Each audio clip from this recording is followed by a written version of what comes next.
রব্বানা যালামনা, বলেন রব্বানা যালামনা আনফুসানা ওয়া ইল্লাম তাগফির লানা ওয়া তারহামনা লানাকুনান্না মিনাল খাসিরিন বলে বলে মসজিদে কেঁদেছো, আসরের নামাজ পড়ে কেঁদেছো, যোহরের নামাজ পড়ে কেঁদেছো, মাগরিবের পড়ে কেঁদেছো, এশার নামাজ পড়ে কেঁদেছো।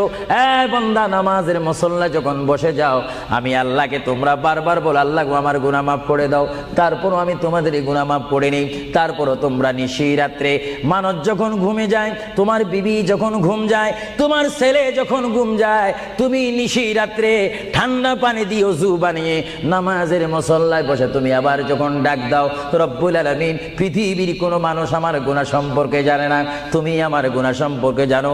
আমি এমন গুনাহ করেছি আমার বিবি জানে না, বিবি গুনাহ করেছে আমি জানি না। আল্লাহ তুমি সব কিচ্ছু জানো, হে আমার প্রভু তুমি আমাকে মাফ করে দাও। আমার আল্লাহ বলে, তারপরও যদি তোমাদেরকে আমি মাফ না